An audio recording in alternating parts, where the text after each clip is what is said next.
Good morning, everyone.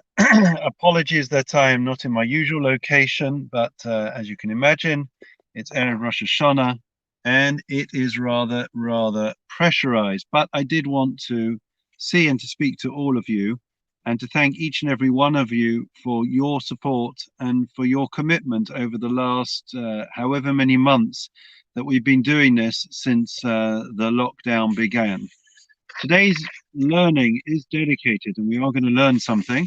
It's dedicated in memory of Leah Bas Feivel, Tivia Bas Mordechai, Avram ben David Slavin, Shlom ben Yisrael Morris, Eliezer Shalom ben Avram Shmuel Beres, Zipporah Feigeler Bas Reuven Baruch, Shalom ben Eli ben Bas Feivel, Fruma Shoshana Bas Yaakov Shmuel, Sarah Malka Bas Binyamin, Yirmiyahu Yechiel ben Achavim Moshe Eliezer, as well as the Yortzites for today, the last day of the year. So we are, where are we? So we are for Lucy Bas Yitzchak Sasson, Bluma Bas Hillel Myers, which each and every one of you, your respective families, long life and only simchas. So good morning to everyone. A quick good morning to everyone that's watching on the various streams. Sharon, Michelle, Richard, Michael, Jonathan, whoops, didn't mean to put that up. Estelle, Caroline, Anthony, Rachel, and everyone else that are on both YouTube and on Facebook. So a very brief idea. So what are we meant to think? What are we meant to do? Let me just try and adjust this. Okay, that's better. What are we meant to be thinking when we go into Rosh Hashanah? How are we meant to approach it this particular year? Many of us aren't going to be insured, or if we are, it's going to be rather curtailed. What are we meant to be thinking? So there is actually a dispute as to how we approach Rosh Hashanah. Is it that we are meant or allowed to mention our personal needs, or are we not? In other words, we know that the theme, the motif of Rosh Hashanah is all about kingship, okay? It's about proclaiming king.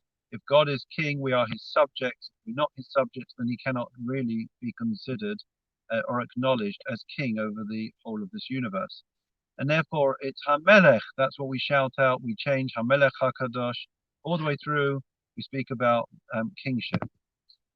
And therefore, in essence, the main part of the day is spent, and the theme is really about proclaiming God's sovereignty over the world, over us. It's easy to do it over the world. It's harder to recognize that there's something bigger than us. And then having done that, the question is, well, can I actually mention my needs? Can I declare what I want, right? Can I mention I would like some good health? I'd like a bit more wealth in the coming year. I'd like, some success, a couple of holidays. Can we mention those things? And the question is really, if we do that, doesn't that undermine what we have just said? If we are saying it's all about proclaiming that it's all about kingship, it's all about God, not about me, then as soon as I bring myself into the picture, I am diminishing my affirmation that it's all about that I am completely subservient to God, to kingship, to king, right? The King of Kings. So there is actually a dispute about it, whether we can start mentioning our own needs or not. And I remember meeting actually Natan Gamedzi. I don't know if you've heard of him. He's converted to Judaism. He is the son of the king of Swaziland. He's called Prince Gamedzi. And he was telling me that the whole day long in his father's kingdom, all they do is proclaiming his kingship. Hundreds and thousands of people that are bowing, worshipping. I struggle with the same thing every time I come to Woodside Park. But joking aside, every day that's what they are doing. So we don't do that every day, but we do on Rosh Hashanah. That's what we do. And simply speaking, for us to start saying, it's all about you, God, and I know I've forgotten you during the year, but I am proclaiming you as King. I'm recognizing who you are and that you are everything, that I am nothing. As soon as we bring ourselves into it, that ego, that self, then it really undermines him. But there is a way that you can do it.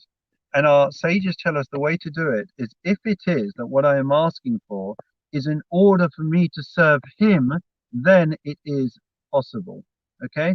So in other words, if I say I really would have please God, this year, I want to serve you better, And in order to do so, I need, I would appreciate, to have the strength, to have the knowledge, to have the good health, so that I can serve you, so that I can be a better person. And so then that's not about you, really, it's about him.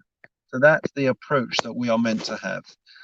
Really, Rosh Hashanah is where God leads the upper realms, as it when he comes out of his palace, the king comes out of his palace and he goes into the fields, he goes into the villages.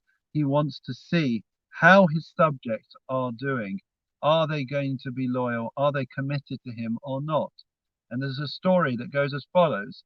There was once a prince, and he wanted to go out and to see the subjects, which eventually would be his subjects, and therefore the king gave him permission to go out incognito and to see what was going on in the kingdom, and then he should come back.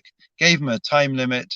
Sure enough, the time limit passed, and the prince didn't come back. He'd been distracted. He was enjoying himself. He was living it up. The people had wonderful attractions in the town, in the circus, in the marketplaces, and he couldn't get away. He couldn't pull himself away. He'd been drawn in.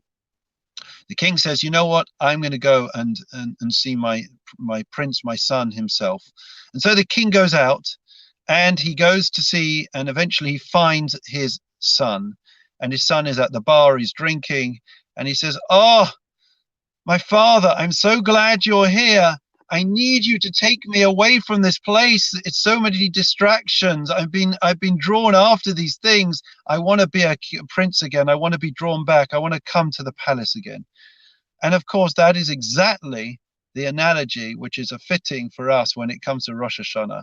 God is the King of Kings, and he is coming out to see each and every one of us, wherever we are, be it in shul or in our homes. And what he is asking and what he is seeking from us is to say, when we are there on Rosh Hashanah, is, I want to be after you. I've been distracted. And I think that is what COVID has taught me and has taught each and every one of us, that it really is all about us recalibrating, refocusing our attention, and recognizing that we are here for a purpose, that life is the most sanctified and precious thing that we have in life. Yes, there are tremendous distractions, and many of those distractions we have had to give up over the last 4, 5, 6 months. And therefore, I think we have really heard the message and come back to basics and focused more around serving God, about living a full Jewish life.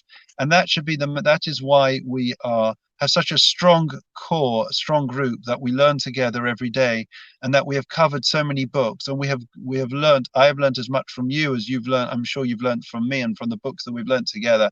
It's an absolute privilege and an honor and the highlight of my day to be able to come together with 15 or 20 people that every single day grace this group with their presence, with their contribution. And please God, we look forward to continuing this journey. Of course, tomorrow is Rosh Hashanah, and the day after is Rosh Hashanah, so there's no learning with us, but we look forward to being back the day after that. I want to wish you all well. Please God, please take the opportunity, wherever you are, sit in your homes, and not only should you open the machzor, open your books, but open your hearts. That's what God is looking for. Sincerity. That is what he's looking for, that passion, that want and desire, as we mentioned with the prince, to come closer, to come back. So please God, we should all be able to open our hearts and our families' hearts to beseeching the Almighty. We have so much to ask him for this coming year. And I'm not talking about the material things of this world. I'm talking about what really matters. Health, life, and happiness and success and fulfillment for us and for our families. Wishing you all a Shana Tova, and now we'll continue with what we do every day, if I can manage to do that holding one hand in a car. Okay, so the Lord is my shepherd, I shall not want. He makes me lie down in green pastures. He leads me beside still waters. He restores my soul. He leads me in the paths of righteousness for his name's sake. Even when I walk in the valley of darkness, I will fear no evil, for you are with me. Your rod and your staff, they comfort me. You set a table before me in the presence of my adversaries. You anointed my head with oil, my cup overflows. May only goodness and kindness pursue me all the days of my life, and I will dwell in the house of the Lord for the length of days. Our memorial prayer. Adon olamim zacho es nishmais. Ye Lucy Bas Yisrael Sassum, Bluma Bas Hillel Myers, Leah Bas Bible, Tzvi Bas Mordechai, Abram Ben David Slavin, Shon Ben Yisrael Morris, Eliezer Ben Shmuel, Terech, Eliezer Shalom Ben Shmuel Ber, Tzipora Fegelabas, Reuben Baruch, Shalom Ben Elili, Beina Bas Bible from Rosh Hashanah Bas Yaakov Shmuel, Sarah Malka Bas Ben Yomin, Yom Yochiel Ben Hachavim Moshe Eliezer, Shalchul Ilamam, Began Aiden Taimanu Chasam Lachem Balarachamim Yasirein Beseisa Kanafav Leonamim Visoich Vitrobasachem Stishmasam Adonai Nachlasam Vianuchu Bishlamish Kavam Venomar Amen. Lastly, with bearing in mind the backdrop of all the cases and Israel is going into lockdown today, horrendous. Erev Rosh Hashanah, and they're having Nila, they're locking down. People won't be able to go more than a few hundred meters out of their home for over 3 weeks as the numbers are rocketing. So we'll have a Fuah Shalema, and we'll have in mind all those that have COVID and other illnesses. Misha Beirach, Avaseinu Avram Yisrael Yaakov, Moshe Aaron, David Shlomo, Hu Yavarich, Rapes Achelim, Bavu Shana Mispalim, Bavu Ram Bizchas HaKadosh Baruch Hu Yimalei Rachim Aleichem, Lach Malafo Sam Yishlach Lim Fuah Shalem and Shmaim Lachol Reim Basosh Shachol Yisrael, Refuah Sanefesh, Refuah Saguf, Hashavak Zmakariv and Amar Amen.